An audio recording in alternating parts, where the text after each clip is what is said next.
الحمد لله نحمده ونستعينه ونستغفره ونعوذ بالله من شرور أنفسنا ومن سيئات أعمالنا من يهده الله فلا مضل له ومن يضلل فلا هادي له ونشهد أن لا إله إلا الله وحده لا شريك له ونشهد أن سيدنا وسندنا وحبيبنا ومولانا محمدا عبده ورسوله صلى الله تعالى عليه وعلى آله وأصحابه وبارك وسلم تسليما كثيرا أما بعد فأعوذ بالله من الشيطان الرجيم بسم الله الرحمن الرحيم ولله على الناس حج البيت من استطاع إليه سبيلا وقال تعالى الحج أشهر معلومات فمن فرض فيهن الحج فلا رفث ولا فسوق ولا جدال في الحج وما تفعلوا من خير يعلمه الله فتزودوا فإن خير الزاد التقوى واتقون يا أولي الألباب وقال تعالى إن الله وملائكته يصلون على النبي يا أيها الذين آمنوا صلوا عليه وسلموا تسليما اللهم صل على محمد وعلى آل محمد كما صليت على إبراهيم وعلى آل إبراهيم إنك حميد مجيد اللهم بارك على محمد وعلى آل محمد كما باركت على إبراهيم وعلى آل إبراهيم إنك حميد مجيد সম্মানিত স্টুডেন্ট کرام আমরা সর্বপ্রথম মহান রব্বুল আলামিনের দরবারে শুকরিয়া জ্ঞাপন করব যেহেতু আল্লাহ রব্বুল আলামিন আমাদেরকে মুমিন মুসলমান ঈমানদার হিসেবে সৃষ্টি করেছেন এজন্য আমরা সবাই কালিমাতুশ শুকর আদায় করি আলহামদুলিল্লাহ আল্লাহ রব্বুল আলামিনের মেহেরবানি দয়া তিনি আমাদেরকে যথাসময় তার ঘরে উপস্থিত হওয়ার মতো তৌফিক দান করেছেন এজন্য আমরা আবারও বলি আলহামদুলিল্লাহ হাজিরিন আমরা অবগত আছি যে মাসে আমরা আছি এই মাসটির নাম হলো শাওয়ালুল মুকাররম আরবিতে এই মাসকে বলা হয় শাওয়ালুল মুকাররম সম্মানিত শাওয়াল মাস আমরা যদি শাওয়াল বলি পুরো নাম হলো শাওয়ালুল মুকাররম যেমন রমাদান গিয়েছে রমাদানুল মুবারাক আর এই শাওয়াল মাসের নাম হলো শাওয়ালুল মুকাররম এই শাওয়াল জিলকাদ জিলহজ এই তিনটি মাস মূলত হজের মাস আমাদের দেশ থেকে ইনশাআল্লাহ আগামী 9 তারিখ মে 9 তারিখ থেকে আল্লাহর ঘরের মেহমানরা আল্লাহর ঘরের উদ্দেশ্যে রওনা শুরু করবেন এরপরে এই ধারাবাহিকতা চলতে থাকবে পরের মাসে একবারে 10, 11, 12 তারিখ পর্যন্ত 10, 11 তারিখ পর্যন্ত আল্লাহু আকবার তো হজের মাস আল্লাহ রাব্বুল আলামিনের আশিক, আল্লাহর প্রেমিক, আল্লাহর দেওয়ানাদের মাস। যারা আল্লাহর ঘরে যেতে ইচ্ছুক, নিয়ত করেছে, সফরের প্রস্তুতি নিচ্ছে, তাদের জন্য অত্যন্ত গুরুত্বপূর্ণ মাস। আল্লাহ রাব্বুল আলামিন কোরআনুল কারীমে ইরশাদ করেছেন, ওয়ালিল্লাহি আলান নাসি হিজ্জুল বাইত মান ইসতাতাআ ইলাইহি সাবিলা। যে মানুষটা আল্লাহর ঘর পর্যন্ত পৌঁছাতে সক্ষম, মক্কাতুল মুকাররমা পর্যন্ত তার যাওয়ার সক্ষমতা আছে, তার জন্য আল্লাহকে সন্তুষ্ট করার লক্ষ্যে আল্লাহর ঘরের উদ্দেশ্যে যাওয়া এটা আবশ্যক। ওয়ালিল্লাহি, আল্লাহর জন্য, আলান নাস, মানুষের উপরে আবশ্যক হলো হিজ্জুল বাইত, বাইতুল্লাহর হজ করা, বাইতুল্লাহর উদ্দেশ্য পোষণ করা। হজ শব্দের শাব্দিক অর্থ হলো আল কসদ, ইচ্ছা পোষণ করা। আল্লাহর ঘরের উদ্দেশ্যে একজন মানুষ যাবে, এটাকে আবিধানিক অর্থে হজ করে। পারিভাষিকভাবে অনেকগুলো বিষয়ের সমষ্টির নাম হজ, কিন্তু আবিধানিক অর্থে হজ শব্দের অর্থ হলো আল কসদ, ইচ্ছা পোষণ করা, আল্লাহর ঘরের ইচ্ছা পোষণ করা, আল্লাহর ঘরে যাওয়া। মান ইসতাতাআ ইলাইহি সাবিলা, ওই ব্যক্তির জন্য যে নাকি আল্লাহর ঘরে যাওয়ার সক্ষমতা রাখে। তাহলে বুঝা গেল সবার উপরে আল্লাহ হজ ফরজ করেন না। যার মক্কাতুল মুকাররমা পর্যন্ত পৌঁছার সক্ষমতা আছে তার উপরে হজ ফরজ। হজ ফরজ হওয়ার জন্য মদিনাতুল মুনাওয়ারায় যাওয়ার খরচ নির্বাহ করা আবশ্যক না। একজন মানুষের এতটুকু পরিমাণ অর্থ আছে যে শুধু মক্কাতুল মুকাররমায় সে যেতে পারে এবং ওখান থেকে আসতে পারে, তাহলে তার উপরে হজ ফরজ হয়ে যাবে। বাকি মক্কাতুল মুকাররমায় সে গেলে রাসূলের রওজাও সে হাজিরি দিবে, এটা সৌভাগ্যের বিষয়, সেটা ভিন্ন কথা। হজ ফরজ হওয়ার জন্য মক্কাতুল মুকাররমায় যাওয়া আসার খরচ যদি তার কাছে থাকে, তাহলে এই ব্যক্তির উপরে হজ ফরজ।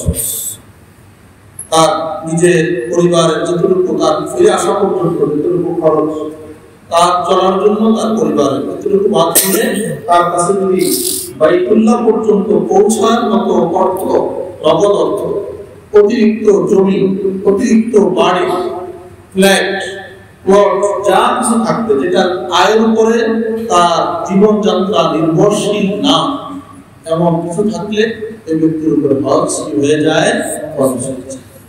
অনেক মানুষ এমন আছে আমাদের দেশ গ্রামে বা শহরে থাকে, দেশে অনেক জমি পড়ে আছে, জমি থেকে আয় নেই। বাড়িটা একজন মানুষের দেখা গেল তো একজন মানুষের বাড়িতে থাকার জন্য কতটুকু জায়গা লাগে, 4-5 শতাংশ, 10 শতাংশ বাড়ির আঙ্গিনা সহ, কিন্তু তার জমি পড়ে আছে দেখা গেল কয়েক বিঘা, পুরো বাড়ি তার ব্যবহার হয় না এবং এই বাড়ির আয়ের উপরেও তার জীবিকা নির্ভরশীল না। তাহলে এখান থেকে কিছু বিক্রি করে হলেও এই ব্যক্তি কোথায় যেতে হবে? খরচ। তার থাকার মতো একটা তার ঘর আছে, এরপরে অনেকগুলো প্লট আছে যেগুলো থেকে কোনো আয় আসে না, এমনি পড়ে আছে, এই ব্যক্তির উপরে হজ ফরজ। নগদ অর্থ নিজের কাছে থাকা লাগবে এমনটা নয়, যে নগদ অর্থ উপার্জন করতে সক্ষম হলেই হলো, আয় করতে পারলেই হলো, বিক্রি করে সে কামাই করতে পারলেই হলো, তার উপর কি হয়ে যাবে? এই বাহানায় এত টাকা, 6 লাখ 7 লাখ, এত টাকা তো নেই, অনেকের কাছে 20 টাকা থাকে না, কিন্তু তার কাছে যদি তার প্রয়োজনের অতিরিক্ত জমি থাকে, প্রয়োজনের অতিরিক্ত কোনো সম্পদ পড়ে থাকে, তাহলে ব্যাংকে যদি তার কোনো ডিপোজিট থাকে, তাকে হজে যেতে হবে। হজে না গেলে হজ না করার গুনাহ নিয়ে তাকে মরতে হবে, এটা কঠিন পাপ।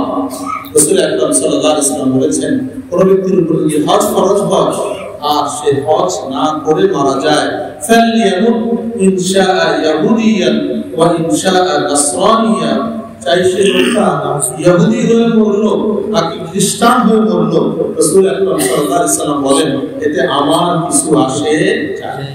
নাউযুবিল্লাহ। আল্লাহ আমাদের সবাইকে হেফাজত করে। আমিন। আমি আগেও অনেকবার আপনাদেরকে বলেছি, আমরা বিভিন্ন দুনিয়ার বিভিন্ন জায়গায় আল্লাহ আমাদেরকে নেয়, আমরা যাই, অনেক দেশে ঘুরতে যাই, কিন্তু আল্লাহর ঘরে এখনো যাওয়ার সৌভাগ্য হয়নি।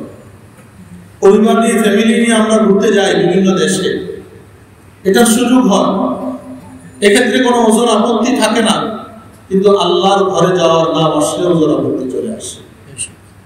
আল্লাহ রাব্বুল আলামিন আমাদেরকে বুঝার তৌফিক দান করেন। ফরজ হজ, এতে কোনো ধরনের বিলম্ব করা যাবে না। মানুষ বিভিন্ন বাহানায় বিলম্ব করে, যে বাড়ির কাজটা বাকি, বাড়ির কাজটা সম্পাদন করে যাবে। ছেলে মেয়ে বিয়ের উপযুক্ত, মেয়ে বিয়ের উপযুক্ত কার কাছে রেখে যাবে, মেয়ে বিয়ে দেই তারপরে যাব।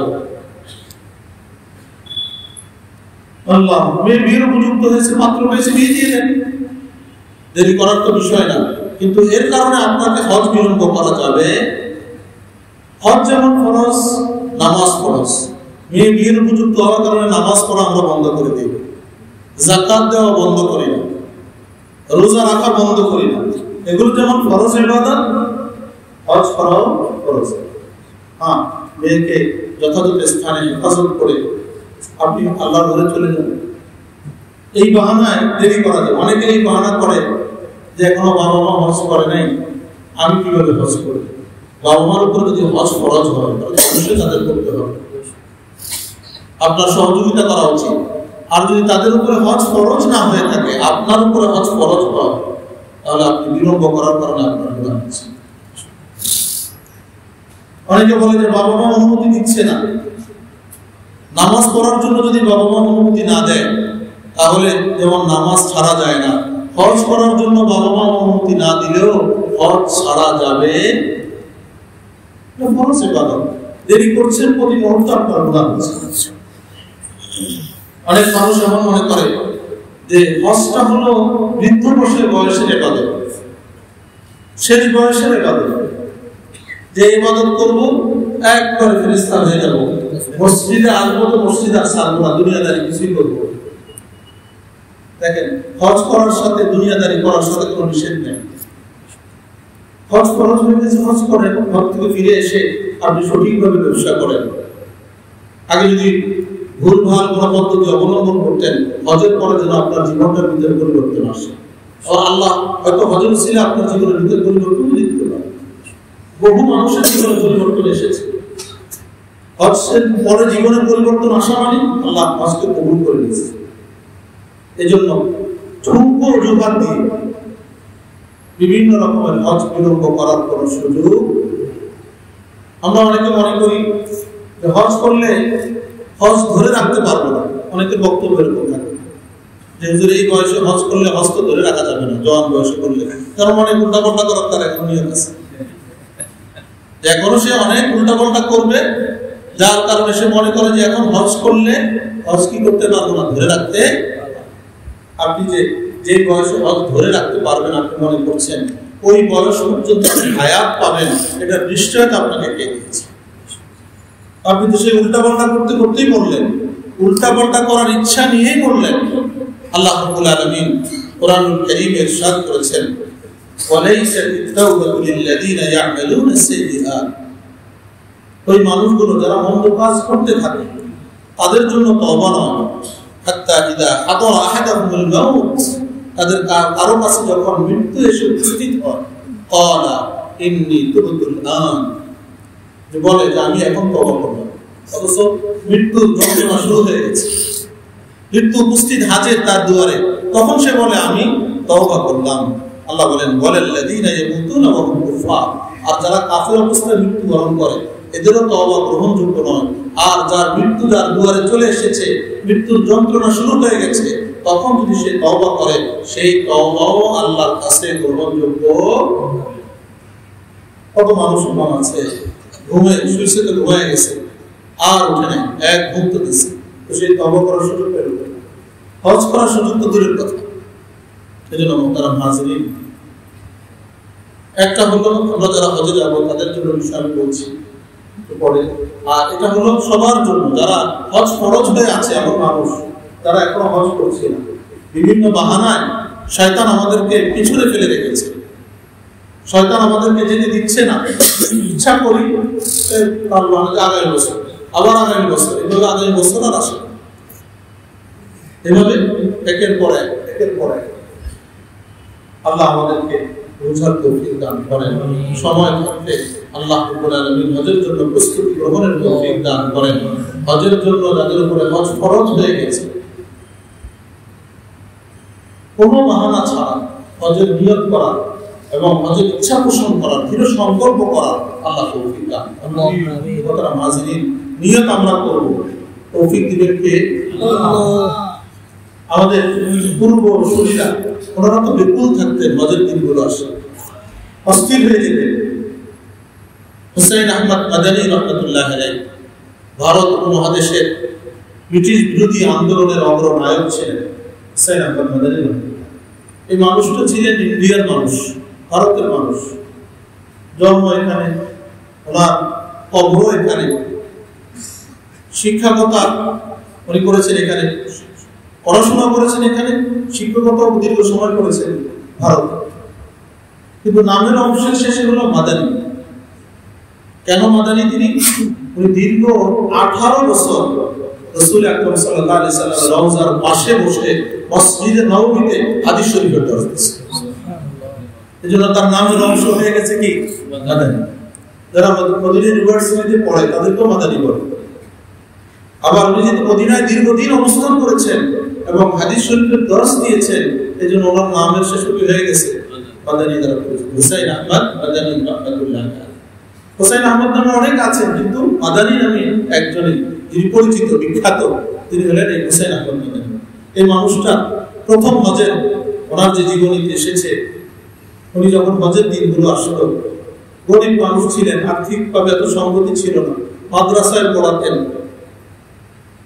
হজের দিন যখন শুরু হতো, তিনি আকাশের দিকে তাকায় থাকতেন, দিনের বেলা, রাতের বেলা আকাশের দিকে তাকিয়ে থাকতেন। একজন তাকে জিজ্ঞাসা করলো, কি ব্যাপার? মনটা খুব খারাপ করে চোখে অশ্রু প্রবাহিত হতো।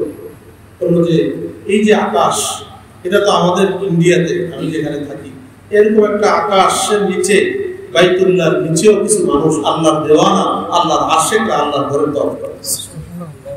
কেউ হাজরে আসওয়াদে চুম্বন করছে, কেউ মাকামে ইব্রাহিমে দাঁড়িয়ে নামাজ পড়ছে। এই জিনিসগুলোকে উনি কল্পনা করতেন আর আল্লাহর কাছে কান্নাকাটি করতেন যে আল্লাহ, আমাকেও তুমি সেখানে যাওয়ার জন্য কবুল করো। আল্লাহ কবুল না করলে, আল্লাহর পক্ষ থেকে ডাক না আসলে ওখানে যাওয়া যায় না।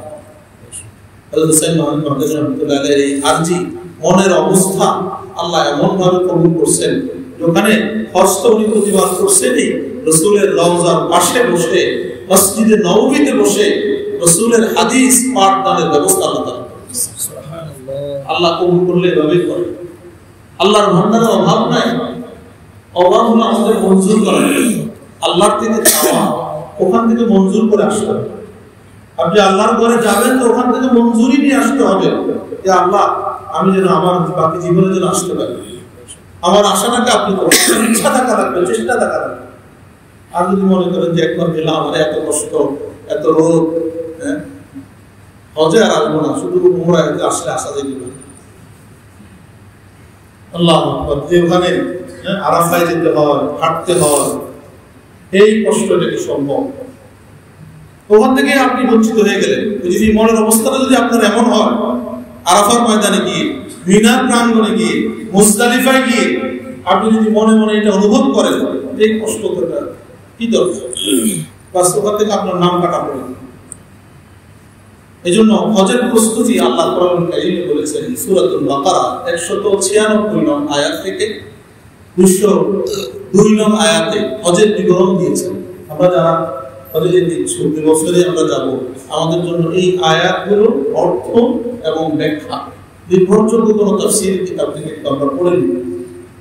তাফসীরে মারিফুল কোরআন আছে, তাফসীরে নূরুল কোরআন আছে, তাফসীরে তাওদীহুল কোরআন, এগুলো বাংলা অনুবাদ।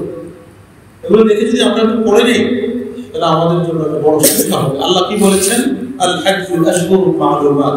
হজ হলো নির্দিষ্ট কয়েকটি মাস, শাওয়াল, জিলকাদ, জিলহজ। শাহরুল মানে মাস আরবিতে, মা'লুমাত মানে নির্দিষ্ট, তিনটা, শাওয়াল, জিলকাদ, জিলহজ। এই শাওয়াল থেকে একজন মানুষ হজের জন্য ইহরাম করতে পারবে, এর আগে না। শাওয়ালে যদি সে ইহরাম বাঁধে হজের জন্য, সেই অবস্থায় ইহরাম অবস্থায় থাকলো, একবারে জিলহজে গিয়ে হজ করতে পারবে। অথবা হজের জন্য ইহরাম বেঁধে গিয়ে সে উমরা করে হালাল হয়ে গেল, তামাত্তু হজ করলো, তবে ওই ইহরাম কার্যকর হবে, হজের ইহরাম। পরবর্তীতে সে আবার হজের জন্য আলাদাভাবে করবে যখন মিনায় যাবে, যদি মুতামাত্তি হয়, তামাত্তু হজকারী। কিন্তু হজের মাসটা শুরু হবে শাওয়াল, এর আগে না। শাওয়াল, জিলকাদ, জিলহজ। আল্লাহ বলেন ফামান ফারাদা ফীহিন্নাল হজ্জ, কোন মানুষ যদি এই মাসগুলোতে হজকে ফরজ করে দেয়, হজের নিয়ত করে এই মাসগুলোতে, তাহলে তার জন্য কিছু নিষেধাজ্ঞা আছে, এই কাজগুলো সে করতে পারবে না। ফালা রাফাথা ওয়ালা ফুসুকা ওয়ালা জিদালা ফিল হজ্জ, সে কোনো অশ্লীল কাজ করবে না, অশ্লীল চিন্তা ভাবনা, অশ্লীল কোন চেতনা সে লালন করতে পারবে। অশ্লীল কথাবার্তা, গালিগালাজ হোক, মন্দ কথা হোক, গান বাজনা হোক, যত ধরনের অশ্লীলতা আছে এগুলো থেকে তাকে বেপরদা, বেহায়াপনা, বেলাল্লাপনা, এগুলো থেকে সে বেঁচে থাকবে।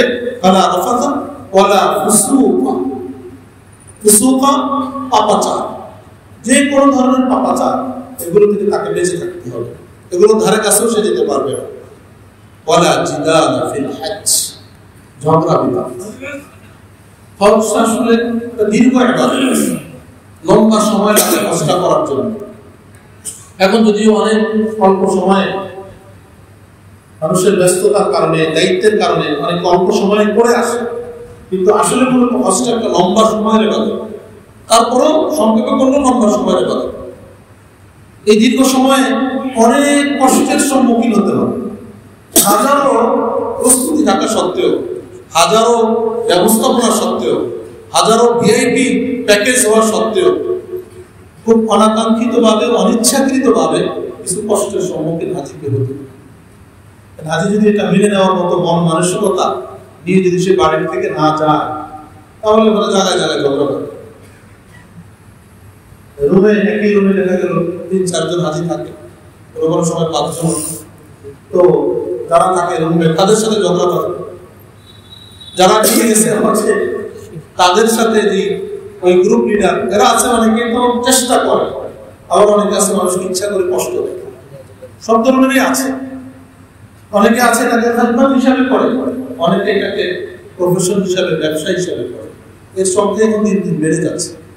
তো যে মানুষটা ব্যবসায়িক চিন্তা ভাবনা থেকে হাজির দিলে, সেটা ব্যবসার চিন্তা করবে খাবারের ভিতরে যদি 5 রিয়াল বাঁচানো যায়, তো 1000 হাজির যদি হয় তাহলে 5 রিয়ালে কত হয়, সেটা এটা চিন্তা করবে। 5 রিয়ালের কারণে কিন্তু হাজিরের খাবারটা খাবারের যোগ্য থাকছে না। 5 রিয়াল যদি সে বেশি দেয়, তারা খাবার দিয়ে যায়, তাহলে খাবারের মানটা এমন হয় যে হাজির সাহেব খেতে পারে, তার খাবারের জন্য হোটেলে হোটেলে দৌড়াইতে হয়। কিন্তু এই দৃষ্টিকোণ থেকে তারা বেরোতে পারে না অনেক মানুষ, সবাই না, কিছু ভালো মানুষ তো সব জায়গায় আছে, সব জামানায় ছিল এবং থাকবে। এইগুলো বিষয় নিয়ে আপনি মেনে নিতে হবে যে কষ্টগুলো আমার হতে পারে, খাবারের কষ্ট, থাকার কষ্ট, বাথরুমের কষ্ট, এসিটা আমরা নষ্ট হয়ে যেতে পারে, এসি দিয়ে পানি পড়তে পারে, যে কোনো ধরনের এই জাতীয় কষ্ট, বাসা বাড়ি না, আপনার মন মতো সবকিছু হবে, এটা সম্ভব না। এই রাগ হতে পারে, রাগ হয়ে ঝগড়ায় জড়ানো যাবে, আল্লাহ তো জানেন, কারণ আল্লাহ তো আমাদের তিনি স্রষ্টা, খালে আমাদের অবস্থাটা কি হতে পারে, কোথায় কি হতে পারে, আল্লাহ তো সেটা ভালো করে জানেন। আল্লাহ এখানে তো আরো অন্য জিনিসের কথা না বলে বলছেন যে কোনো পাপাচারে লিপ্ত হওয়া যাবে না, অশ্লীলতায় জড়ানো যাবে না, ঝগড়া বিবাদে জড়ানো যাবে না। তার সৃষ্টি বনি আদমকে ঝগড়া করবে সেটা আমরা জানি। আল্লাহ সতর্ক করে দিলেন, আলা জিদালা ফিল হজ্জ, হজের মধ্যে কোনো ঝগড়া নাই। যদি আপনি ঝগড়া করেন, আপনার হজের রুহানিয়াত হারায় ফেলবেন। হয়তো হজ ফরজ আদায় হয়ে যেতে পারে, কিন্তু হজের যে একটা রুহানিয়াত, এটা থেকে আমি মাহরুম হই। যেই হজের পরে, যেই হজের প্রতিদান হলো জান্নাত, সেই হজের প্রতিদান থেকে আমরা মাহরুম হয়ে যাব। আল্লাহ আমাদেরকে বোঝার তৌফিক দান করেন। আল্লাহ এরপরে বলেছেন, ওয়ামা তাফআলু মিন খাইরিন ইয়ালামুল্লাহ, তোমরা হজের সফরে গিয়ে যা কিছু করবে, যা ভালো কিছু করবে, ইয়ালামুল্লাহ, আল্লাহ তা জানেন, আল্লাহ তা দেখেন। ওয়াতাযাওয়াদু, ফাইন্না খায়রাজ যাদি তাকওয়া ওয়াত্তাকুনি ইয়া উলিল আলবাব। আল্লাহ বলেন তোমরা পাথেয় গ্রহণ করো। হজের সফরে দুই ধরনের পাথেয় লাগে। একটা হলো বাহ্যিক পাথেয়, আপনার কাছে কিছু রিয়াল টাকা লাগবে, ডলার থাকবে, আপনার পাসপোর্ট থাকবে, এগুলো হলো আপনার পাথেয়। এগুলো না হলে আপনি চলতে কষ্ট হবে, চলতে পারবেন না ক্ষেত্র বিশেষে। এটা হলো বাহ্যিক পাথেয়। আপনার একটা নেল কাটারের প্রয়োজন হবে, যেটা দরকার আপনার যে জিনিসগুলো আপনি হাজির হিসাবে এখান থেকে আপনার জন্য প্রস্তুতি থাকে। এগুলো কেনাকাটা, এগুলোর পিছনে বা একজনের কাছে চাওয়ার জন্য প্রয়োজন না হয়। আমরা অনেক মানুষ এমন আছে ইচ্ছা করেই কোনো প্রয়োজনীয় জিনিস নেই না, যেমন অনেকে তো নিবে তার থেকে নিয়ে নেবে। এটা উচিত একজন হাজির জন্য উচিত হলো তার যেটা প্রয়োজন সেটা তার সাথে থাকবে। এটা ইচ্ছা থাকবে আমি আরেকজনের খেদমত করবো, কারোটা হারিয়ে গেল, কেউ নিল না, ভুলে গেল, আমি তার খেদমত করবো, একটু বেশি নিব প্রয়োজনে। একটু টয়লেট পেপার আমি সাথে নিয়ে গেলাম, আমি একজন এই উদ্দেশ্যে যে আমি হাজি সাহেবের খেদমত করবো, আমি ব্যবহার করলাম। আমার হোটেলের দিল কি দিল না সেটা আমি একটু টিস্যু সাথে নিয়ে গেলাম, উদ্দেশ্য হলো হাজি সাহেবের খেদমত করবো। গরমের ভিতরে ঘামিয়ে যাচ্ছে, একটু দেখেন না ওখানে আরামে ঢোকার সময় টিস্যু দেয়, মানুষ এই একটা খেদমত করে। আমরা আমাদের দুর্ভাগ্য, আমাদের অধিকাংশের মন মানসিকতা হলো আমরা ওখানে যাই খেদমত গ্রহণ করার জন্য, খেদমত করার জন্য। অথচ উচিত হলো ওখানে আল্লাহর ঘরের মেহমানদের কি করব, খেদমত। যে যত বেশি খেদমত করবে তার হজ তত বেশি কবুল হবে। এটা আমার কথা না, রাসূলুল্লাহ সাল্লাল্লাহু আলাইহি ওয়াসাল্লাম। আল্লাহু আকবার। তো আল্লাহ রাব্বুল আলামিন এই আয়াতে যেটা বলেছেন ওয়াতাযাওয়াদু, তোমরা পাথেয় গ্রহণ করো। এক পাথেয় হলো বাহ্যিক পাথেয়, আরেকটা হলো রূহানী পাথেয়। সেটা কি আল্লাহ বলেন ফাইন্না খায়রাজ যাদি তাকওয়া, তবে উত্তম পাথেয় হলো আল্লাহ, আল্লাহর ভয়। এটা যেন তোমার অন্তরে থাকে। এটা যদি না থাকে তাহলে তোমার হজ কবুল হবে না। তাকওয়া না থাকলে চোখের দৃষ্টির হেফাজত হবে না। ওখানে কি ভিন দেশের বিভিন্ন জায়গা নারীরা আসবে মুখ খোলা। আপনার অন্তরে যদি আল্লাহর ভয় না থাকে, যে আমি আল্লাহর ভয়ের নাঙ্গিনা এসেছি, আল্লাহ আমাকে ডেকেছেন, আমি এসেছি, চোখের হেফাজত করা যাবে না, জবানের হেফাজত করা যাবে না। ওখানে গিয়ে দেশের রাজনৈতিক আলাপ আলোচনা গল্প গুজবে জড়ায় যাবে, বিভিন্ন বাজে আলাপে জড়ায় যাব, দোষ চর্চা, দিবার দোষ, হারাম শরীফে বসে এরকম দেখা গেছে মানুষ যারা গ্রুপ লিডার বা যে ট্রাভেলস ওদের সমালোচনা করে, কোথায় বসে করে? হারাম শরীফের ভিতরে বসে, মাতাফের পাশে বসে করে। ঠিক আছে, এরা উল্টাপাল্টা করে, কিন্তু তার মানে এই জায়গায় না কথা বলার জন্য। আরো তো জায়গা আছে অন্য কিছু আলোচনা করে। বাইতুল্লাহ আঙ্গিনায় বসে এগুলো আলোচনার জন্য আল্লাহ ডেকে নেন নাই, যেখানে বসে আমরা বসে বসে কারো সমালোচনা করি। আল্লাহ বলেন সর্বোত্তম পাথেয় হলো আল্লাহর ভয়, যেটার স্থান হলো অন্তর। আল্লাহ রাসূল আত্তাকওয়া হাহুনা, আত্তাকওয়া হাহুনা, আত্তাকওয়া হাহুনা, আল্লাহ রাসূল তিনবার ইঙ্গিত করে দেখাইছে যে তাকওয়া পরহেজগারি এর সম্পর্ক হলো এই আত্মার সাথে, অন্তরের সাথে। আমরা অনেকে এরকম মাথা ঝুঁকিয়ে চলে, মনে করি জানি লোকটা কত বক্তাকে পরহেজগার, কিন্তু তার দিলে আল্লাহর ভয় নেই। আমাদের এক উস্তাদ ছিলেন, আমরা যখন পড়তাম পাকিস্তানে, তার কাছে কোনো ছাত্র আসলে এভাবে যদি মাথা ঝুঁকিয়ে থাকতো তো উনি বলতেন যে মৌলভী সাহেব তাকওয়া ইহা নেই, তাকওয়া ইহা পর। তুমি যেভাবে ঘাড় ঝুঁকায় রাখছো, তুমি তো আমার সাথে কথাই বলতে পারতেছো না। অনেক মানুষ দেখবেন এরকম করে, সামনে আসবে না একবার বলে ভেঙে চলে করে, পিছনে যে আপনার সমালোচনা করে। আসলে এরকম চরিত্র মানুষ। তো উনি শিক্ষা দিলেন যে তাকওয়া এখানে না, ঘাড়ে না, তাকওয়া হলো অন্তরে। তুমি কথা বলবো তো স্বাভাবিকভাবে, তুমি যেভাবেই করে থাকো ওর সাথে আমি কথা বলবো। তাকওয়ার সম্পর্কটা হলো অন্তরের সাথে। আল্লাহ বলেন ফাইন্না খায়রাজ যাদি তাকওয়া, সর্বোত্তম পাথেয় হলো আল্লাহ ভীতি, পরহেজগারি। এই জিনিসকে সাথে নিয়ে তোমাকে আল্লাহর ভয় দিতে হবে। এই জন্য যাদের অন্তরে আল্লাহর ভয় আছে এমন মানুষের সান্নিধ্য গ্রহণ করে, তাদের থেকে দিক নির্দেশনা নিয়ে আল্লাহর ঘরে যাও, তাহলে আল্লাহর ঘরের সম্পর্কটা সুন্দর। আল্লাহ বলেন ওয়াত্তাকুনি ইয়া উলিল আলবাব, হে জ্ঞানী মানুষেরা তোমরা আমাকে ভয় করো। আল্লাহ আবার সতর্ক করলেন ওয়াত্তাকুনি, আমাকে ভয় করো, ইয়া উলিল আলবাব, হে জ্ঞানী মানুষেরা। তাহলে এখানে আমরা তিনটা জিনিস থেকে আল্লাহ বিরত দেখতে পেয়েছেন। অশ্লীলতা থেকে, পাপাচার থেকে, ঝগড়া বিবাদ। আর তা যেটা করতে বলেছেন সেটা হলো পাথেয় গ্রহণ। পাথেয়ের ভিতরে সর্বোত্তম পাথেয় হলো আল্লাহর ভয়। এটাকে আমাদের জীবনের অবলম্বন হিসাবে আল্লাহ আমাদেরকে বানানোর তৌফিক দান করেন। বিশেষত হজের সফরে এটা যেন আমাদের সবচেয়ে বড় পাথেয়। আল্লাহু আকবার। আমার হজটা যেন কোনো গতানুগতিক হজ না হয়, এটা যেন কোনো বিদেশ ভ্রমণ না হয়। আমরা অনেকে এখন এরকমটা করি, বিদেশ ভ্রমণের মতো বাইতুল্লাহ সফরটাকে আমরা বানিয়ে ফেলেছি। ওখানে গিয়ে সারাক্ষণ সেলফির ভিতরে ব্যস্ত। রাসূলুল্লাহ সাল্লাল্লাহু আলাইহি সাল্লামের রওজার সামনে গিয়েও সেলফি তোলা নিয়ে ব্যস্ত। এখানে রাসূলের সামনে, কারণ রাসূল তো মৃত নন, নবীগণ, তারা কবরে জিন্দা। তো সেখানে জিন্দা অবস্থায় যেমন তাদের আদর সম্মান জরুরি, তো তাদের দুনিয়া থেকে প্রস্থানের পর, দুনিয়া থেকে ওনারা যে চলে গেছেন, তো সেখানেও সেই আদব সম্মান রক্ষা করা। ওইজন্য দেখবেন ওখানে কোরআনে আয়াত লেখা আছে সূরাতুল হুজুরাতে, ইয়া আইয়ুহাল্লাযীনা আমানু লা তারফাউ আসওয়াতাকুম ফাওকা সাওতিন নাস। হে ঈমানদাররা, তোমরা নবীর আওয়াজের উপরে তোমাদের আওয়াজ উঁচু করো। মানে ওখানে যে কোনো চিল্লাচিল্লি করা যাবে, ওখানে কথা বলা যাবে। শুনেছেন গত বছর, 1 বছর আগে পাকিস্তানের কিছু লোকজন রাজনৈতিকভাবে ওখানে কিছু স্লোগান বিভিন্ন দিনে দিচ্ছে, তো সবগুলো একামত ক্যান্সেল করে দিচ্ছে সরকার। এরা আর কোনোদিন সৌদি আরব ঢুকতে পারবে না, জেলেও দিচ্ছে, এবং তাদের যে অবস্থানের যে অনুমতি ছিল সেটা ক্যান্সেল করে দিচ্ছে। কি কারণে? তারা রাসূলের রওজার পাশে ওখানে এই জন্য কোন মানুষের অন্তরের ভিতরে যদি তাকওয়া, খোদাভীতি থাকে, সেই কাজগুলো করবে না। সে চিন্তা করবে, এই ফিকির করবে যে আমি বাংলাদেশ এত দূর থেকে আসছি, এত হাজার কিলোমিটার দূর থেকে আসছি, 6000 কিলোমিটার দূর থেকে আমি আসছি, আমার হজটা যেন কবুল হয়ে যায়, আমি যেন নিষ্পাপ হয়ে যেন বাড়িতে ফিরতে পারি। যেই হজের কথা রাসূল আকরাম সাল্লাল্লাহু আলাইহি সাল্লাম বলেছেন, মান হাজ্জা লিল্লাহ, যে ব্যক্তি আল্লাহর জন্য হজ করবে, তার জন্য আল্লাহ। দেখেন এটা একটা বড় বিষয়। মানুষ আমাকে হাজী সাহেব করবে, আমি নামের শুরুতে আল হাজ লাগাইতে পারবো, এটা যেন না থাকে।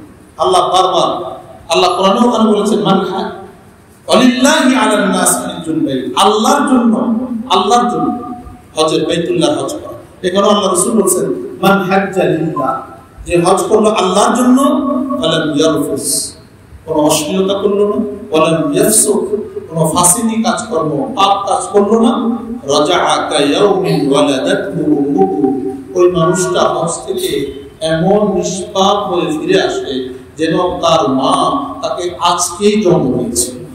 নবজাতক, সদ্য নবজাতকের যেমন কোনো পাপ থাকে না, একজন হাজী সে যদি যথাযথভাবে হজের শর্ত মেনে যদি সে হজ করে, তাহলে তার কোনো পাপ। আমার যদি চিন্তা এটা থাকে যে আমি আসছি কষ্ট করে, আমি তো নিষ্পাপ হয়ে বাড়িতে ফিরব, তাহলে আমার সময় কোথায় ঝগড়া করা, আমার সময় কোথায় পাপের কাজের সাথে জড়ানো, আমার সময় কোথায় বেহুদা কার্যকলাপের সাথে জড়িয়ে আমার সময়টাকে নষ্ট করা।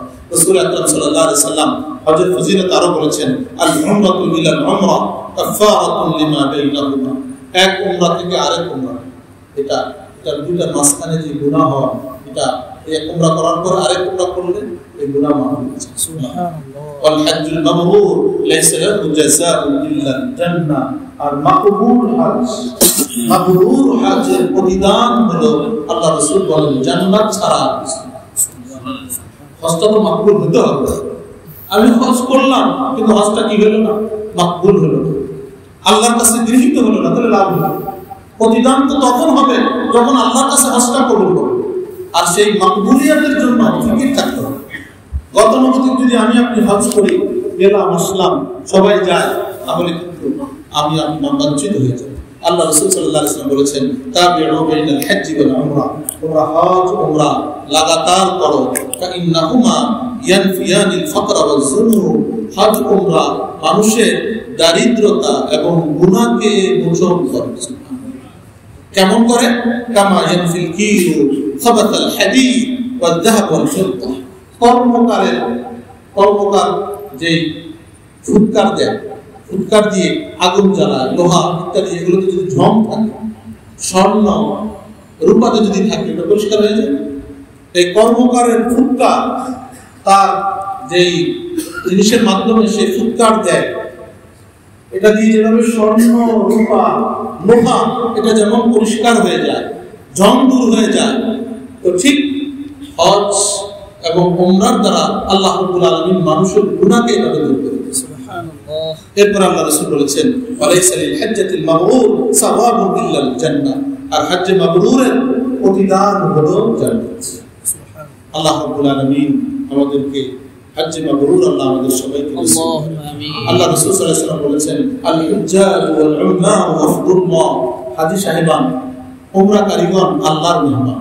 আর মেহমান আল্লাহর মেহমান। এজন্য আপনারা যখন যাবেন, এয়ারপোর্টে নামবেন, জিদ্দাতে এখন দেখবেন বিশাল বড় করে লেখা, মারহাবান বিজুয়ুফির রহমান।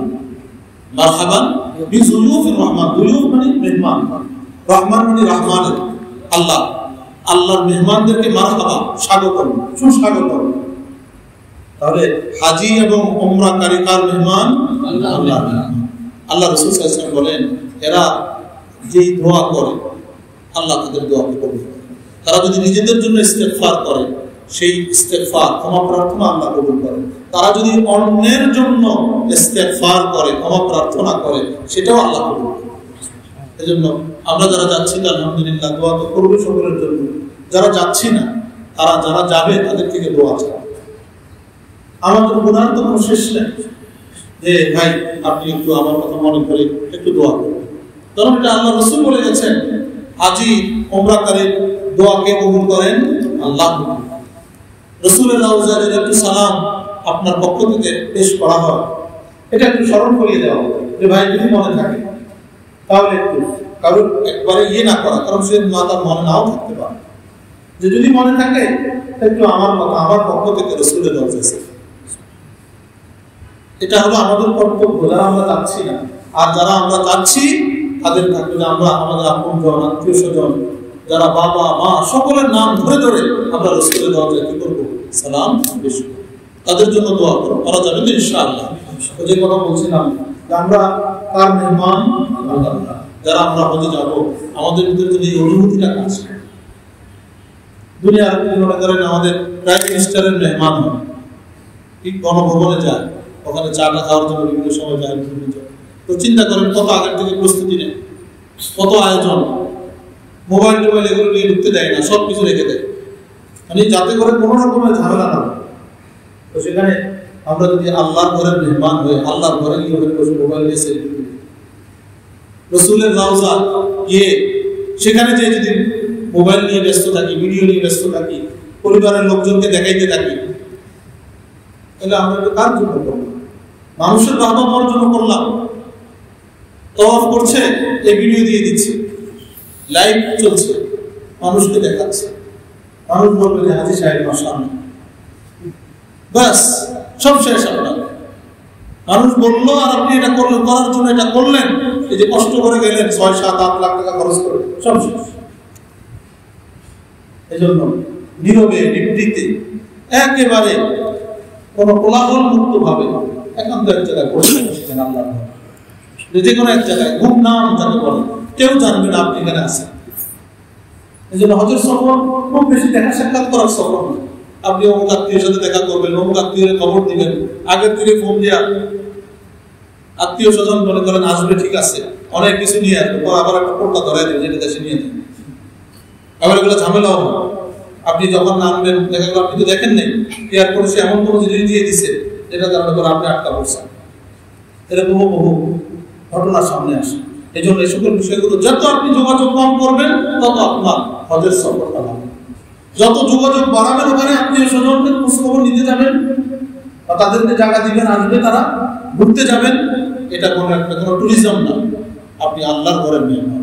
যতটুকু সময় আমাদের ভিতরে কাটাবেন, আপনি যদি জিদ্দা সাগর পারে যায় বসে থাকেন, কিছু সব হবে, ওখানে তো কোনো সব নেই। সব তো ভাই করলে নামাজ পড়লে 1 রাকাতে 1 লক্ষ রাকাতের সব। আপনি চলে গেলেন বের হয়ে কোথায়? জিদ্দাতে, ওই অমুক জায়গায় রিয়াদে, তো তাহলে আপনি সব পেলেন, কিন্তু সব কমাই করতে পারবেন না, ওখানে সব নাই, বরং উল্টা গুনাহ হওয়ার সম্ভাবনা আছে। বিভিন্ন স্পটে গেলে গুনাহের সম্ভাবনা থাকে। আপনি হজের সফরে গিয়ে নেকির পরিবর্তে গুনাহ করে নিয়ে আসলেন, কত মন্দ সওদা করলেন, আপনার সদাইটা বড় মন্দ। গেলেন ভালো জিনিস কিনতে, আল্লাহর থেকে লেনদেন করতে উল্টাটা গুনাহের পাপের বোঝা নিয়ে আসে। এর থেকে কত হতভাগা আঁকিয়ে দিত। এই জন্য মোহতারাম নাজরিন, যিনি আল্লাহর ঘরের মেহমান, উনি মনে করতে হবে যে আমি সাদা কাফন পরে যাচ্ছি। এহরামের কাপড় কার মতো? কাফনের কাপড়। এহরামের কাপড় যেমন সিলাই দিবি, কাফনের কাপড়ও শরীর থেকে আপনি আপনার দামি পোশাক খুলে এক রঙের সাদা রঙের কোন কারুকার্যহীন আপনি পোশাক পরলেন, তার মানে আমি আমার আমিত্বকে ছেড়ে ফেলে দিলাম। গরিব মিসকিন ফকির যেই হজে যাবে ওখানে, আর আপনি গেলেন আমি একই পোশাক, একই ধরনের পোশাক, এবং সেই পোশাকটা হলো কাফনের কাপড় সদৃশ পোশাক। আজ হোক কাল হোক, দুদিন আগে হোক পরে হোক, আমাকে আপনাকে যে পোশাক পরিধান করতে হবে। এটা যদি আপনি চিন্তা করেন যে আমি সাদা কাপড়ের সদৃশ ইহরামের কাপড় পরলাম, যেটা আমাকে একদিন পড়তে হবে, তাহলে আপনার আমার জীবনের ভিতরে পরিবর্তন আসবে। এবং প্রতি কদমে কদমে মনে করতে হবে যে আমি আল্লাহর মেহমান। কার মেহমান? কোন ভদ্র শরীর মেহমান, ভদ্র মেহমান। মেজবানের কোন বিষয় নিয়ে সমালোচনা করে, অব্যবস্থাপনা হতে পারে, যে কোনো বিষয়, খাবার দাবার ইত্যাদি কোন বিষয় নিয়ে সে ওখানে সমালোচনা করে না। আপনার ভালো লাগলে খেলেন, না খেলেন আপনার মতো আপনি খেলেন, কিন্তু এটা নিয়ে কোনো সমালোচনার সুযোগ, ওখানে ব্যবস্থাপনা নিয়ে কোনো সুযোগ। ওখানে অনেক সময় একটু জলে আগের থেকে রাস্তাঘাট সব বন্ধ করে দেয়। এটা নিয়ে চেষ্টা করতে হবে যে আমি কত সময় আগে থেকে বন্ধ করি, আমি এর আগে পৌঁছে যাবো। কারণ ওখানে আগে গেলেই তো না, ওখানে আমরা হোটেলে থাকার জন্য তো যাইনি, হোটেলে যাবো আমরা প্রয়োজনে বিশ্রামের জন্য, একটু যেটুকু দরকার না হলে না। দেখেন না ওখানে অনেক মানুষ আছে এরা হোটেলে নেয়, আরবের আশপাশে যারা আছে এরা তো কোনো হোটেল নেয়, ওখানেই থাকে, বাচ্চা বাচ্চা নিয়ে থাকে। তারা কিভাবে থাকে? এখন আমরা হোটেল নিলাম, ঠিক আছে, কিন্তু হোটেলটা যেন এটাকে আমি বাসা বাড়ি মনে না করি, একটু বিশ্রামের জন্য, প্রয়োজন গোসলের জন্য, আবার আমার ঠিকানা যেন বাইতুল্লাহ, আল্লাহর ঘর। যত বেশি সময় আল্লাহর ঘরে থাকা যাবে, আর প্রতিটা সময় আল্লাহকে স্মরণ রাখা, চলতে ফিরতে আপনার জবানে আল্লাহর জিকির করতে। যখন আপনি ঘর থেকে বের হবেন, তো যখন ইহরাম বেঁধে ফেললেন, সর্বোত্তম জিকির হলো আপনার তালবিয়া, বাইতুল্লাহ দেখা পর্যন্ত তালবিয়া, লাব্বাইক আল্লাহুম্মা লাব্বাইক লাব্বাইক লা শারীকা লাকা লাব্বাইক ইন্নাল হামদা ওয়ান নি'মাতা লাকা ওয়াল মুলক লা শারীক। উঠতে একটু সিঁড়িতে উঠছেন তো তালবিয়া, নামছেন তো তালবিয়া। আল্লাহু আকবার। তো হাজির সর্বোত্তম জিকির হলো তালবিয়া। তো মানসিকভাবে সবচেয়ে বড় প্রস্তুতি, বাহ্যিক প্রস্তুতির সাথে সাথে মানসিকভাবে আমাদেরকে প্রস্তুতি নিতে হবে। এ বিষয়ে বাংলাতে দুটি বই আছে, আমরা যারা যাবো এই বই দুটো সাথে নিয়ে যেতে পারি বা এখন থেকে একটু পড়তে পারি। বাইতুল্লাহর ছায়া, বাইতুল্লাহর ছায়া, যে আল্লাহর ঘরের ছায়া উনি কিভাবে সময়টাকে কাটিয়েছেন এই বিষয়ে উনি তুলে ধরেছেন। আর হলো বাইতুল্লাহ মুসাফির, বাইতুল্লাহ মুসাফির, বাইতুল্লাহ ছায়া।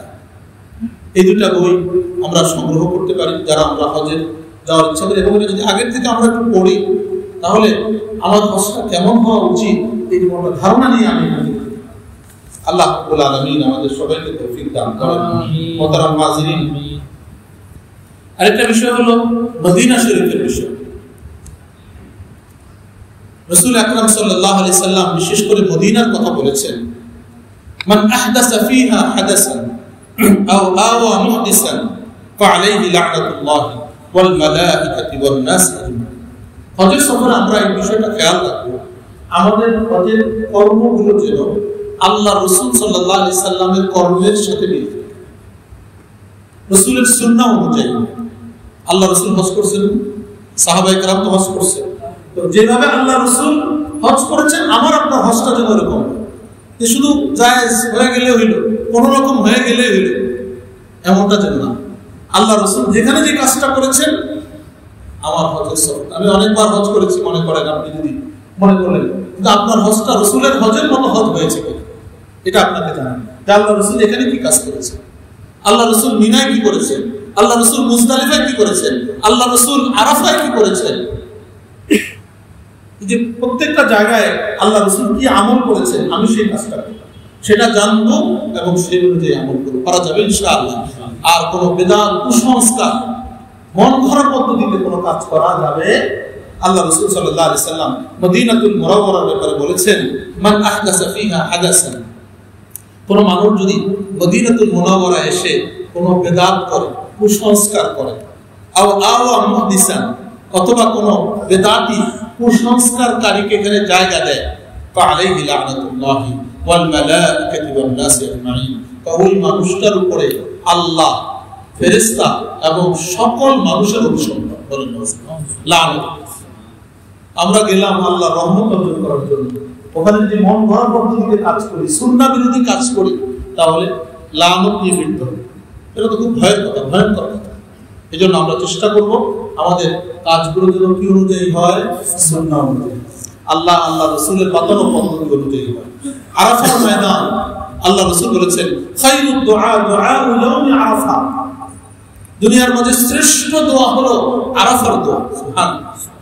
আল্লাহ রাসূল বলেন, আমি এবং আমার পূর্বে যতজন নবী এসেছেন সকলে আরাফার ময়দানে তারা হাজির হয়েছেন এবং তারা একটা দোয়া করেছেন, সেটা কি, লা ইলাহা ইল্লাল্লাহু ওয়াহদাহু লা শারীকা লাহু লাহুল মুলকু ওয়া লাহুল হামদু ওয়া হুয়া আলা কুল্লি শাইইন কাদির। আমরা পারি না সবাই এটা? আল্লাহ রাসূল তো পড়ছেন এবং সকল নবীগণ পড়েছেন।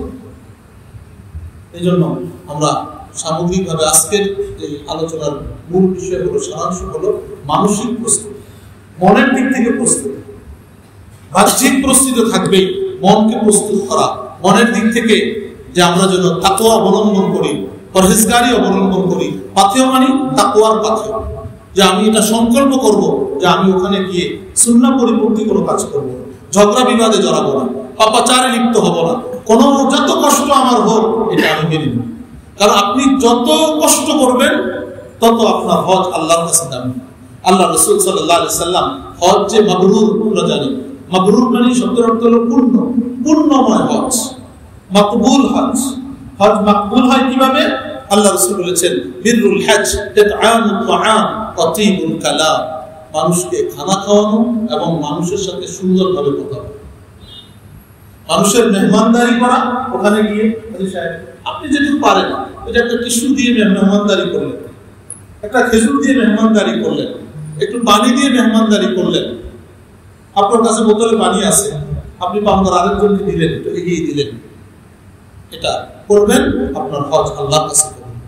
আর হলো মানুষের সাথে সুন্দরভাবে কথা বলা, ভালো ব্যবহার করা, ভালো আচরণ করা যাবে ইনশাআল্লাহ।